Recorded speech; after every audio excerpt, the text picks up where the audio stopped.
Let's use that subject matter. Let's look at your neighbor and say, vision, vision beyond what I see. Find another neighbor and talk to him and say, vision, vision beyond what I see. It is the idea then of all of us as human beings having what is known as five senses. Part of that five senses then, one, is the ability of sight. It is important that we must establish taste, smell, hear, touch, sight. Yet while they are essential to life, they are not necessary to live. You don't need sight to live. You don't need taste to live. You don't need smell to live. You don't need touch to live. But what you do need to live is breath. And that breath then has to be inspired in you by God. You do need vision in order to live.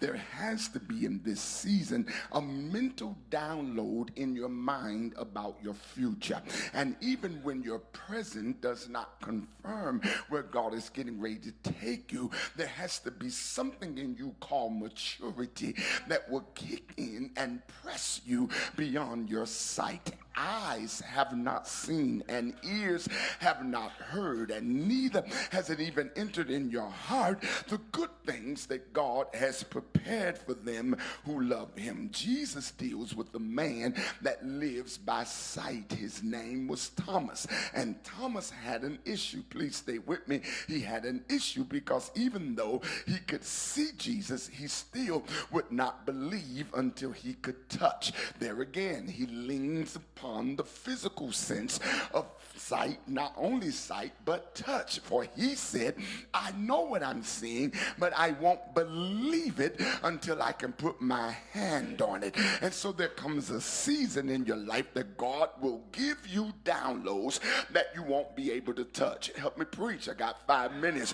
Look at a neighbor and say, what do you do that when God tells you something and you can't touch it? What do you do when God gives you something and you can't see it? What do you do when God speaks a word in your life and there is nothing around you that confirms what God has been saying? And so then you must know the 3 D's that the devil will work with. He works with doubt, he works with the discouragement, and he works with depression. I'll say it again. Let me date myself. I'm old. The gray is real. It ain't color. It's a real deal.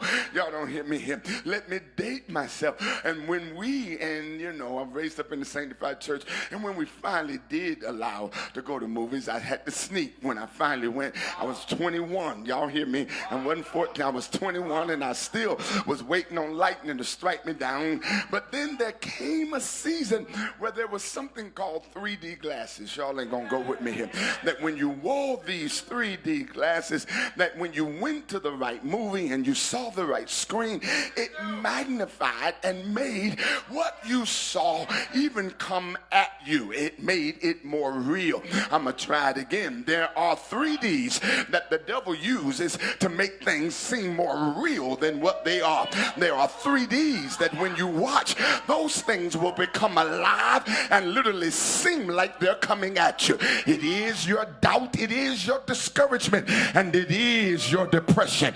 So my assignment in the next 3 minutes is to tell you to take them glasses off. I come to find somebody that must understand in this season of your life that God is about to stretch you and grow you and make you dimensional. Look at your neighbor and say, I'm about to be dimensional. There's going to be different sides of me. There's going to be sides of me that people have not seen. There's going to be sides of me that people have ignored. There's going to be sides of me that people have criticized and said would never be nothing, have nothing, or do nothing. But because I'm coming together tonight with like-minded people that can say, if I can just see right, if I can understand, vision is more important than sight. What time is it? It's time to go home. Sit down. I got 3 minutes and I'm done. So in the text, you find these 2 men, Joshua and Caleb, being prophets. They stand in the gap as spokesmen on the behalf of God. He now begins to say, we are are two guys. We are few, but we are focused. Wave at somebody and say, I'm few, but I'm focused. And don't have a lot of people with me in this season. And some of you have failed to understand that the dismissal of people has been an intentional act of God, because he wanted you few, but he wanted you focused. There was no way that you could be focused with that many people. Too many people were drawing your attention and needing your touch and needing what you had. Too many people were pulling on you and you had to pour into. So he's made you few, but he's given you now a different focus. Your focus now is not just about the clothes you wear. It is not just about the car you drive. Your focus now is not even just about the balance in your checking account.